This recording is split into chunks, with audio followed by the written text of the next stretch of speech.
The Lord is good. And all the time. My name is Mama Mercy. I want to thank God for this glorious testimony that God has put in my mouth. First of all, I want to encourage everyone here that when you are in the house of God, just listen to the voice of God. Don't go to look for somebody, go to look for your God. Before I came here, I was in a ministry that everything was so spiritual. We believe in spiritual things. When it comes to spiritual things, we don't joke. Every word that comes from the mouth of the man of God, we take it seriously. We don't joke with it. Because that is God speaking directly to us. When you are in the house of God, don't be distracted. Don't be discouraged. This testimony goes like this. Last 2 weeks when we were in the house, our Father in the Lord gave us a prophetic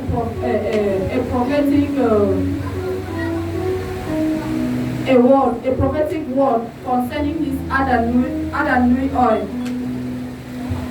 He was praying here and God laid in his heart to tell us to bless the church with speakers.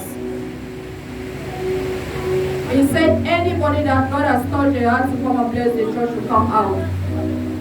I was the first person to come out, even though I didn't have the finances. I stepped out with a bold step of faith. Then when we started pledging, my mouth was so heavy because I didn't have the money. This small money I pledged was money I've been saving for several months for a project. Before saving this money, I will start to save. So God laid in my heart to do his work with this money. I reluctantly pledged 100,000 francs, of which within the week I was struggling to really give it out. It was not easy. Each day I would go on my knees with my pledge in my hands and pray and connect my life to that pledge. Connect all aspects of my life to that pledge. I will pray, and then the Spirit was tormenting me that how can you be saving for long? You take a lot of time to save, and then you just start at a blow, you give out 100,000 francs. I rebuked that thought in my mind. I said, God gave me this money. I am going to give him back. I tested my faith in God, and God did it for me.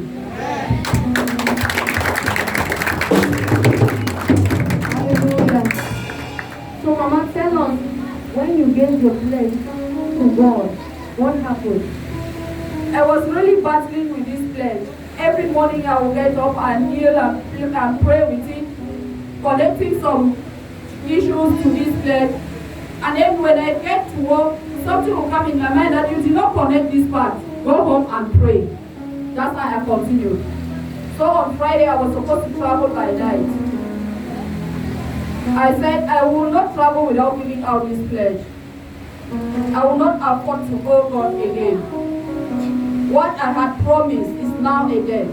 I had to give it out. So I got up that morning, I called Papa in the house and said, I want to give my pledge before I travel. They said I should come to the shop. I went there. He sent Mama in the house. She came and collected the pledge from me, prayed with me. She prayed so fervently with me, rebuking any demonic powers that have been holding my finances. I claimed that prayers. I gave the pledge. Lo and behold, that same day I went to work. I would not like to go too far. I have a very strong spiritual force that is fighting my finances. A close rival. A close business rival. So she has been to her. She thinks she is a threat to me. But to me, I don't even recognize her. So that day I went to work. I was meditating at about 3 p.m. I saw a rat.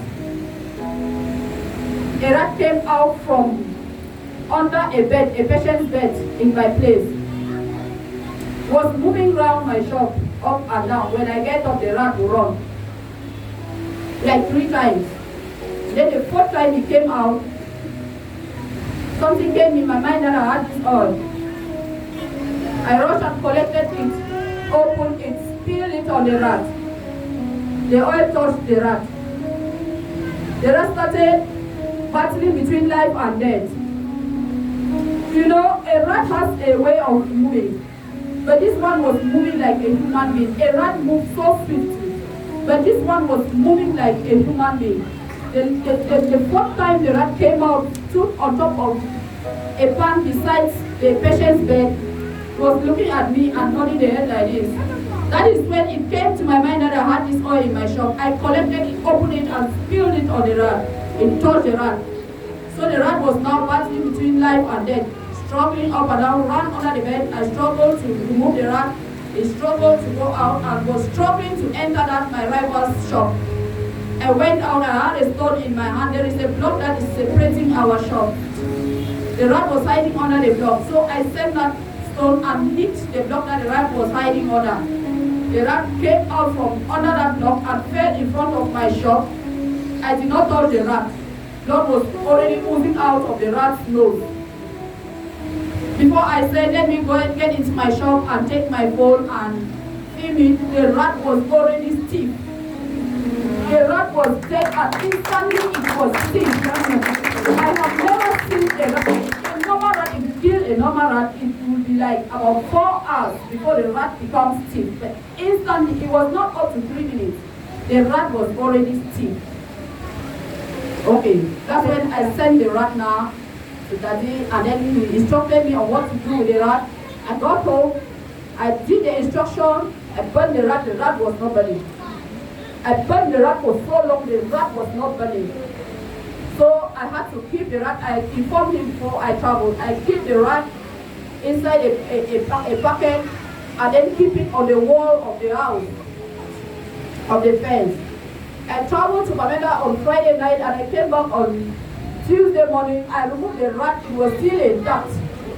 I touched the rat, there was still hairs on the rat's body after 5 days. So I struggled to burn the rat again using this oil alongside with a good quantity of kerosene. The rat was not burning. I decided not to look for firewood.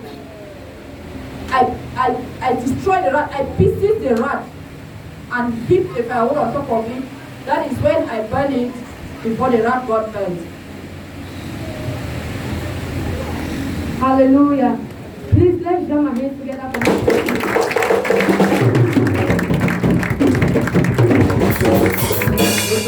le témoignage de la bonté de Dieu dans sa vie, comment est-ce que le Seigneur lui a aidé avec cette difficulté dans sa vie. Elle dit, d'où elle vient avant d'arriver ici, elle était quelque part en train d'adorer, et d'où elle était, c'était tellement spirituel, tout était spirituel, il croyait tellement aux objets spirituels. Alors lorsqu'elle est arrivée ici, elle est en train de nous encourager comme quoi à la parole qui sort de notre prophète, de la bouche de notre prophète, comme ça on puisse être béni. C'était dimanche passé lorsque le père de la maison a fait un lever de fonds ici, et puis il a dit toute personne qui va se connecter à cette don volontaire pour acheter des bâcles ici, il serait béni et puis il aurait une bouteille d'huile. Et puis elle est sortie, elle était la première personne, elle n'avait pas à tout prendre de l'argent, mais elle est sortie par la foi. Et lorsqu'elle s'est mise ici devant, elle a pris cette décision de donner 100 000 à l'Éternel. Lorsqu'elle rentre, elle se pose la question, est-ce que je vais prendre tout l'argent que j'ai eu à épargner pendant des années et je vais seulement remettre comme ça entre les mains de l'Éternel? Et puis une autre pensée lui dit, prends et tu donnes car c'est Dieu qui a pourvu pour toi. Et puis voilà qu'on prend cette semence, cette 100 000 et met dans l'enveloppe. Pour plusieurs jours, elle est en train de contempler. Est-ce que je vais vraiment donner? Est-ce que je vais garder pour moi-même? Et puis penser la faisait que l'a dit. Donne cet argent. Et voilà ça qu'elle retire l'argent et elle donne. Et elle retire l'argent et elle est au point de donner. Et elle s'engenouille sur son lit et elle se connecte à cette sémence. Avec tous ces problèmes qu'elle traverse, elle a prié, Seigneur, comme je donne, je prie que tu fais ceci, comme je investis, je prie que tu fais ceci. Voilà ça qu'elle appelle le Père. Avant de voyager, elle appelle le Père.